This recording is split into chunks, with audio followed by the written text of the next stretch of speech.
পঁচিশে জি সারেগামা প্রথম চ্যাম্পিয়ন স্থান অর্জন করলো নদিয়া জেলার দেয়াসিনী রায়।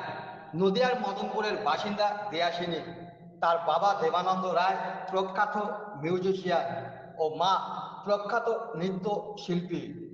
2023 সালে চাকদাহ রামলাল একাডেমি থেকে উচ্চ মাধ্যমিক পাশ করে বর্তমানে কলেজের দ্বিতীয় বর্ষের ছাত্রী দিয়াশিনী। প্রথমে মানে এই অ্যানাউন্সমেন্টটা যখন হয়েছিল যে আমাকে যখন উইনার হিসেবে ঘোষিত করা হলো, যখন বলা হলো যে চ্যাম্পিয়ন হিসেবে যখন আমার নামটা নেওয়া হলো, তখন তো প্রথমে একদম মানে ব্ল্যাঙ্ক হয়ে গিয়েছিলাম, মানে বুঝতে পারছিলাম না কি হলো, স্বপ্ন দেখছি নাকি সত্যি কি হচ্ছে, কিচ্ছু বুঝতে পারছিলাম না। কিন্তু আমি আমার বেস্টটা দিয়ে আমি চেষ্টা করেছিলাম, এবং সবসময় মাথায় একটাই জিনিস ছিল যে যাই হয়ে যাক না কেন, ফার্স্ট হই সেকেন্ড হই কিচ্ছু না হই, তাতে কোনো রকম কোনো কিছু মনে দুঃখ লাগা সেটা যেন না থাকে, এবং নিজের বেস্টটা দিয়ে চেষ্টা করব, তারপরে যা হবে দেখা যাবে। কিন্তু যেটা পেয়েছি, যেই প্রাপ্তিটা হয়েছে, সেটা আমার কাছে সত্যি কোনো কিছুর সাথে সেটাকে কম্পেয়ার করার মতো না। 2025-এ জি বাংলা সারেগামাপা চ্যাম্পিয়ন হলো সঙ্গীত শিল্পী দেয়াশিনী রায়। মেয়ের সফলতায় খুশি পরিবারের সদস্যরা। দিয়াশিনীর খুশির খবর ছড়িয়ে পড়তেই সর্বপ্রথম আজ দিয়াশিনীকে শুভেচ্ছা ও অভিনন্দন জানানো কল্যাণী বইমেলা কমিটির পক্ষ থেকে।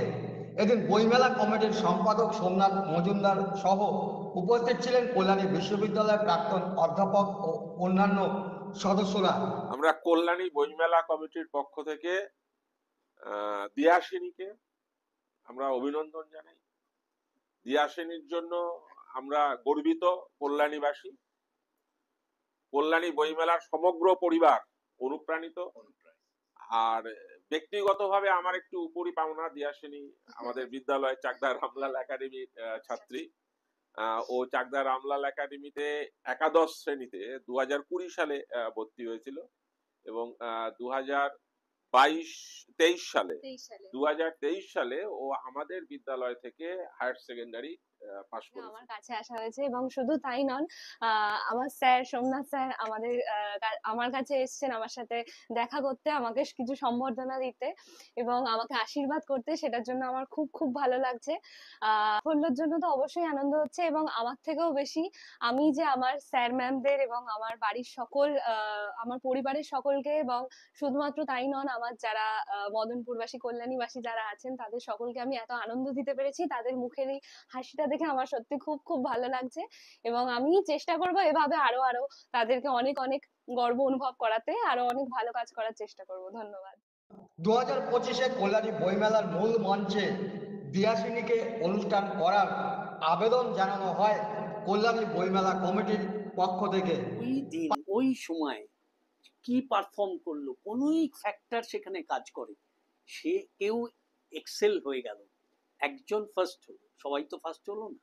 এইখানটা কিন্তু তার মানে সঙ্গীতই হোক, খেলাধুলো হোক, কিন্তু অন্য জীবনের এই এই এই মুহূর্তগুলো অত্যন্ত স্মরণীয়। সেই জন্য ওর কথাটা আমার বড় ভালো লাগে। চাইলো আমরা প্রাণিত, আমরা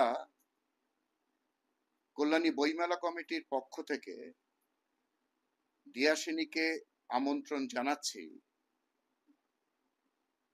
2025-এর কল্যাণী বইমেলার প্রাঙ্গণে আমাদের মাঝে দিয়াশিনীকে পাবো, এই আশায় বুক পেতে রইলাম। আমরা বার্তা কল্যাণীর পক্ষ থেকেও অভিনন্দন জানাই দিয়াশিনীকে।